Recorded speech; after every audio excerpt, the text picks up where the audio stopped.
Can you tell me what the Fermi paradox is, and why do you think so many people are fascinated by this idea? Yes, so the Fermi paradox goes back, it's named after the Italian-American physicist Enrico Fermi, and it dates from 1951. And then there was a conversation at a nuclear physics laboratory in the US in 1951, Los Alamos. And the story, for a long time, people thought it was apocryphal, but actually it is now documented. So there was this conversation amongst the physicists at Los Alamos one lunchtime and about life in the universe. And someone said, well, there are so many stars, millions and millions of stars, so we can't be the only one. There must be life everywhere. And that's a very common thought, of course. And Fermi asked, well, where are they? If they're really there, where are they? Because some of them must be really technically very advanced. And they ought to have been visiting us by now, or we ought to see things, evidence of their activities. So this is really a question rather than a paradox. Fermi just asked the question, well, if they're there, where are they? And we don't see them. So there has to be an answer to this question. It becomes a paradox if you think, if you agree that life really has to be common in the universe, then yes, it does become a paradox because if life is really common, we don't see it.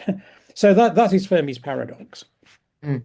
And I think that's the idea kind of like for me brings up the question of how likely it is, comparing our evolution and where we've gone to and how the fact that we've been able to, being able to look out into the stars, how likely is it that another civilization has gone to that level? How likely is it there are alien civilizations out there, you would say? So we don't know. And that's really what the whole science of astrobiology is trying to find out. Because one can argue it both ways. I mean, we now know that planets are really common. So if life is not common in the universe, it's not because there's a shortage of planets. We know the basic chemical elements are all the same through the universe. We know the physical laws are the same.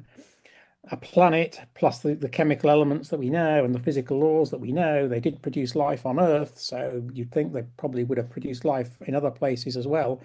And yet Fermi's question remains. We don't see any evidence for life elsewhere. So it's true, we haven't looked as hard as we could. Perhaps we should keep looking. That's what the whole science of astrobiology is trying to do, to find evidence for life elsewhere. But it does remain the case that if some of this life had become really technologically sophisticated, probably much more sophisticated than we are now, they ought to be capable of doing things that we would have noticed in the universe, and we don't. Mm, So the honest answer is we don't know. All we can do is continue to look. If we mm, don't look, we'll never find. I mean, that's true for anything. So we have to continue to search. We have to continue to explore our own solar system. We have to continue to search these planets that we've now found around other stars with our telescopes to look for signs of life. And hopefully one day we'll get an answer. Let's talk about what we do know then. From what we have found, because I know that we found some, I guess evidence of kind of like erosion or like stuff that would symbolize a planet was, kind of habitable in the past. Is that correct? What are some of the stuff that we have found that could point towards a possibility of alien civilizations out there? Well, I'm not sure. I think we have no evidence for anything that we might deem to be a civilization. That's a slightly anthropomorphic term as well. You could imagine technologies or cultures that wouldn't fit into the classic human definition of a civilization necessarily. But in any case, we have absolutely no evidence yet whether there's any technically sophisticated. Let's put it that way, rather than use the word civilization. We've no evidence yet for technically sophisticated life anywhere else in the universe. Mm, But then we haven't got any evidence for any sort of life elsewhere in the universe yet. So many of our activities are focused on the planet Mars. I mean, that might have been what you were alluding to. I mean, Mars in our own solar system, yeah, it was a habitable environment in the past because we look at Mars today and we can see there are these dried up river valleys, there are craters that were once lakes, and this implies that Mars so liquid water is not possible on Mars today. The planet is too cold and the atmospheric pressure is too low. But the fact we've got these dried up river valleys on Mars implies that once upon a time Mars did have liquid water flowing on its surface, implies a thicker atmosphere, warmer temperature. And as far as we can see, that would be habitable, at least for microorganisms.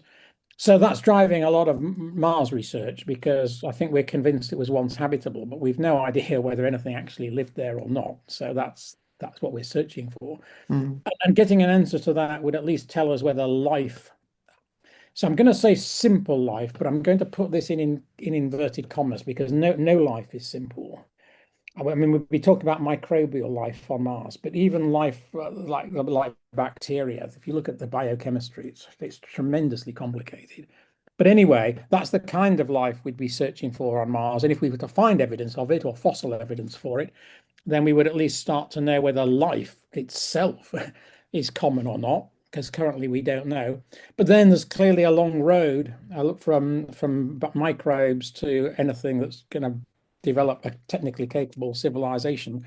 So, I mean, there might be many roadblocks along that route. Even mm, if even simple life is common in the universe, it mm, doesn't mean that technically sophisticated life may be common because there are a lot of hard steps that one life might have to transcend in order for its complexity to increase. And we have no idea how common or how probable this would mm. be.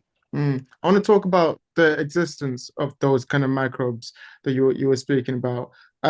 Is it possible that the evolution works differently on these other planets? Is it how likely is it that we would see if we did? Obviously, you say that we're not sure, and a lot of this stuff where we don't know unless we go out there and do the research ourselves. But how likely is it that evolution would have been similar, or is it that life out there is so different that we might not be even using the right measurements? Well, I think it's quite likely that the life could be very different, Mm, even if the evolutionary mechanism is the same. I mean, our current understanding is evolution of life on Earth has been driven by natural selection. That's a pretty fundamental process that you would think would occur anywhere. But the results of natural selection, the whole point of natural selection is it adapts organisms to their environment. So different environments are going to produce, I mean, they could produce very different organisms and even very different biochemistries. So yeah, we have to be aware that life elsewhere could be very different. mm, None of this solves Fermi's paradox, though. In fact, it makes it worse. mhm, I mean, because not only have we not seen our kind of life, we haven't seen any kind of life. So if there are lots of different kinds of life out there, even different, fundamentally different biochemistries, in addition to our own life, it just means there should be even more types of life out there, some stranger than others. And yet the fact is we haven't found any.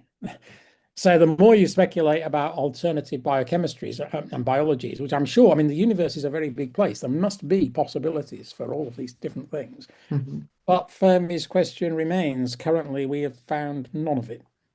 On that question then, because I often think, you're right. You're looking out there and you kind of see the great silence and you think, how is it possible? And, there's so much out there and, like, it's almost improbable to me that there isn't a sort of life out there.